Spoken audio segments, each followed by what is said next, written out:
개인적 공급은 사업자가 자기 생산 취득 재화를 사업과 직접 관계없이 개인적인 목적이나 그 밖의 다른 목적을 위해서 써버리는 걸 말합니다. 그 사용인 또는 그 밖의 자가 사용 소비하는 것으로서 사업자가 그 대가를 받지 않거나 시가보다 낮은 대가를 받는 경우에는 재화의 공급으로 보겠다라는 얘기입니다. 자, 예를 들면 가구 제조업자가 제조한 가구를 자기 집에다가 갖고 간다거나 종업원에게 생일 선물로 준다거나, 그러니까 이제 내가 이제 제조업자인데 예를 들어서 시계를 만든다는 사람이라고 칩시다. 자, 원재료를 사와가지고 잘 만들어서 이제 시계를 내다 팔 텐데 이거 매입세 돌려주잖아요. 왜냐하면 매출세가 일으킬 거니까. 근데 이 만든 시계를 자기가 그냥 쓴다거나 사장이 쓴다거나 자기 부인 갖다 준다거나 아들을 갖다 준다거나 또는 뭐 직원 결혼기념일에 직원한테 준다거나 이거 쓰면 개인적으로 쓰는 거잖아요. 이거 사업과 관련 있는 게 아니지. 응? 개인적으로 썼는데 원재료의 형태로 매입세를 돌려받아가지고 이렇게 써버리면 부가세를 부담하지 않는 소비가 일어나잖아요. 그러니까 이거를 공급으로 봐야 되겠다 이런 얘기입니다. 얼마를? 이것도 다 시가입니다. 밖에 진짜 팔았을 때 받을 수 있는 금액만큼의 금액으로 부가세를 내야 돼요. 그렇지 않으면 부가가치세를 부담하지 않는 소비가 일어나니까 그렇습니다. 자, 다만 다음의 경우에는 개인적 공급에 해당하지 않습니다. 이거 외우셔야 되겠죠. 외울 때는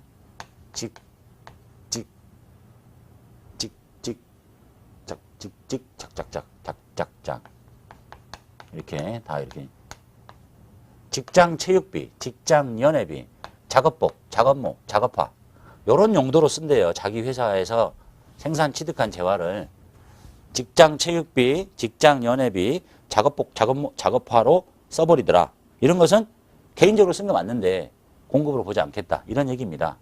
예를 들면 뭐 하이마트가 뭐 삼성에서 뭐 냉장고도 사오고 여러 가지 가전제품을 사오겠죠. 매입세 돌려받잖아요. 그리고 이제 내다 팔아 매출 가세를 일으켜요. 근데 1년에 한 번씩 전 직원 체육대회를 한다든지 뭐 창사 기념일날 뭐 노래자랑을 해요. 여기 이제 연회비가 생겼다는 얘기죠. 뭐 직장 체육비 또는 연회비. 그래서 노래자랑을 해서 1등 난 사람한테 2등 한 사람한테 3등 난 사람한테 1등은 냉장고, 2등은 세탁기, 3등은 텔레비전 뭐 이런 거 보셨잖아요. 자, 이게 냉장고를 팔려고 왔는데 팔려고 매입세 돌려줬는데 이걸 안 팔고 직장 연회비에다가 자기 물건을 이렇게 써버리네요. 이거 좀 개인적으로 쓰는 거죠. 근데 이거는 공급으로 보지 않겠다라는 얘기입니다. 공급으로 보지 않겠다. 상황이 좀 틀리죠. 아까는 요 동일한 하이마트 직원인데 동일한 물건을 결혼기념일에 뭐 직원한테 준다든지 뭐 이렇게 개인적으로 쓰면 공급인데 요 용도로 쓰는 것은 공급이 아니라는 얘기예요. 직장 체육비, 직장 연회비, 작업복, 작업모, 작업화. 그러니까 옷 만드는 회사가 옷을 안 팔고 작업복으로 쓴다든지 신발 만드는 회사가 신발을 안 팔고 작업화로 쓴다든지 모자 만드는 회사가 작업모로 쓴다든지 이거는 개인적인 소비라고 보기는 좀 곤란하다는 얘기예요. 아까 그 옷 만드는 회사가 직원들한테 옷을 막 공짜로 나눠주는 것은 개인적인 소비인데 그걸 작업복, 작업모, 작업화로 쓰는 것은 개인적인 소비가 아니잖아. 예? 그 다음에 뭐 직장 체육비, 직장 연회비로 쓰는 것은 개인적인 소비라고 보긴 곤란하다. 이거는 이런 데다 쓰면 세법은 생각이 그런 거예요. 여기다 쓰면 부가가치를 창출하는 데 기여를 하게 돼요. 결국은. 아까처럼 작업모, 작업복, 작업화에다 쓰는 거나 그러면 개인적으로 쓴 것도 아니고 그만큼 작업복이나 작업모, 작업화로 쓰게 되면 그만큼 일을 더 안전하게 할 수 있을 거니까 부가가치가 창출된다고 보고 뭐 체육대회 때 이렇게 주는 거 이것도 부가가치를 창출한다고 보는 거예요.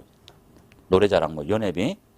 보통 이랬잖아요. 직장 체육대회 하는데 여러분 같으면 체육대회 가고 싶어요? 체육대회 언제 해요? 꼭 주말에 하잖아.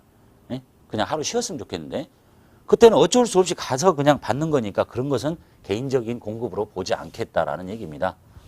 그렇게 이해하시고요. 예? 직장 체육비, 직장 연회비, 작업복, 작작작 이렇게 외우시면 돼요. 예? 자, 그 다음에 사업상 징해 볼게요. 사업자가 자기 생산 취득 재화를 자기의 고객이나 불특정 다수인에게 그냥 공짜로 줘버립니다. 매입할 때 매입세 돌려받았는데 부가가치를 창출해야 되는데 개인적으로 이게 거래처에다 선물로 이렇게 줘버린다는 얘기예요. 부가가치를 부가세를 부담하지 않는 소비가 일어나죠.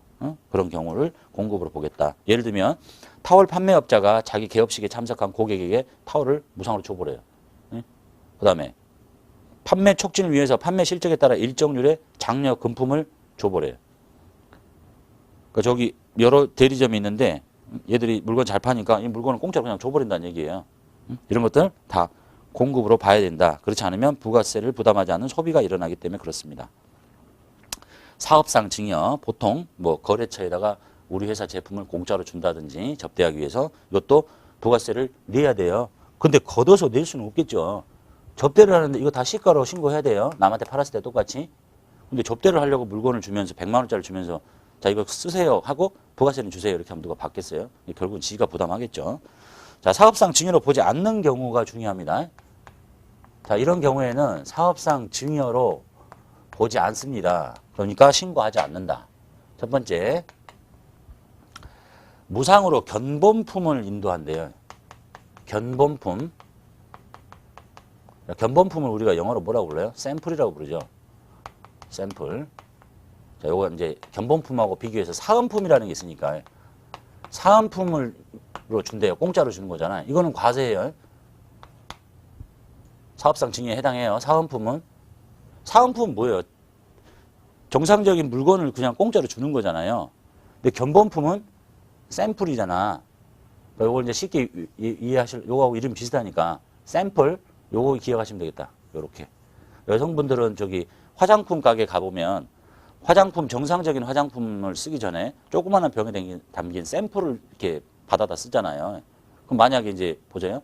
이게 정상적인 화장품이나 샘플이나 내용물은 똑같은데 양이 적은 거지. 자, 요거 만들기 위해서 원재료를 사왔을 때는 매입세 돌려받고 이걸 이제 과세로 파는 거예요.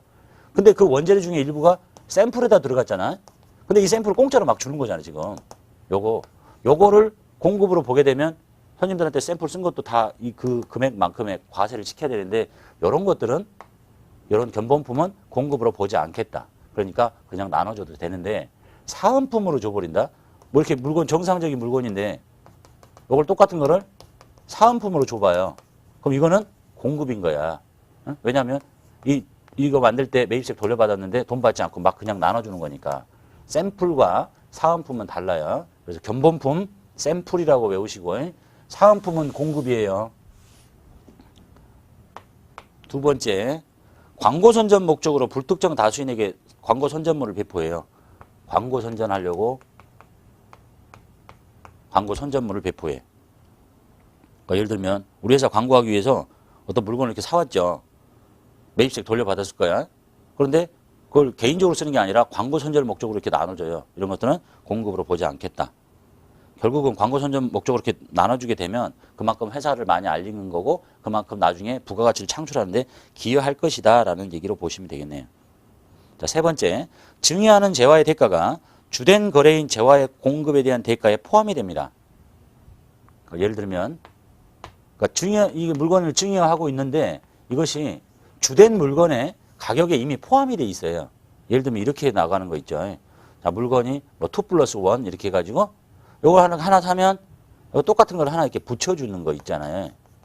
자, 이거를 사은품으로 보면 이거는 요 금액도 별도로 과세를 시켜야 되는 거예요. 그런데 보통은 그렇게 안 하죠. 요 물건이 있는데 받을 수 있는 돈이 있는데 공짜로 이걸 하나 더 붙여주는 사람이 어디 있겠어.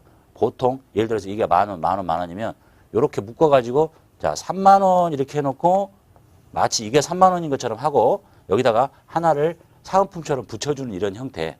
잘 보니까 이 증여되는 재화의 대가가 이미 주된 재화의 대가에 이렇게 포함되어 있다면 이거는 공급으로 보지 않는다. 그런데 별도로 포함되어 있지 않고 별도로 주면 이건 사은품이잖아. 그럼 이건 이제 과세가 된다는 얘기네요.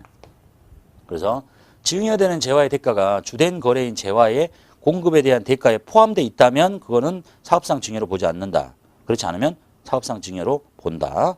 네 번째 거는 뭐 읽어보시면 되겠고. 자, 그 다음에 네 번째, 폐업 시 잔존재화. 폐업할 때 남아있는 재고자산은 내가 나한테 판 걸로 보고 신고를 해야 됩니다.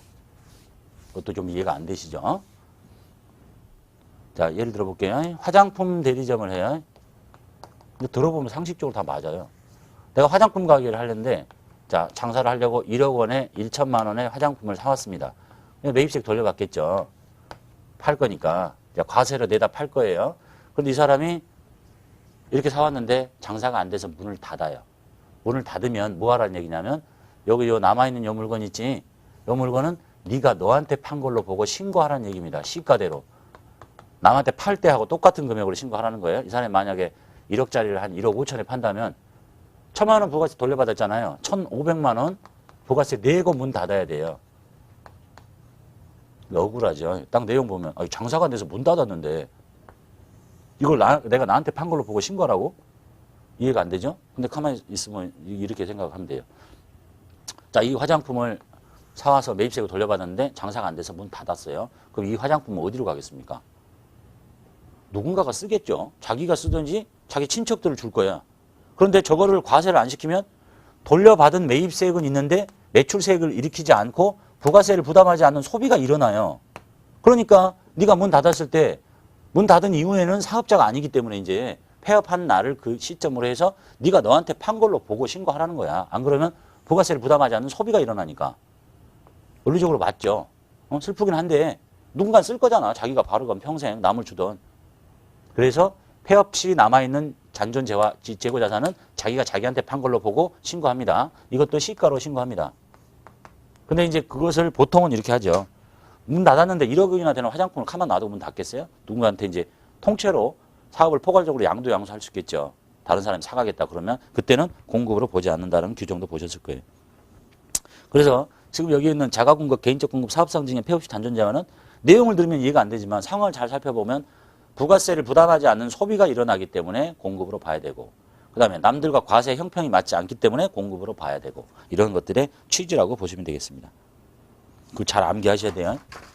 요게 단독적으로 나오면 이제 신고하려면 14번 건별로 하는 거죠. 과세되는 거래이고 세금에서 발급 의무가 없기 때문에 보통은 얘만 빼고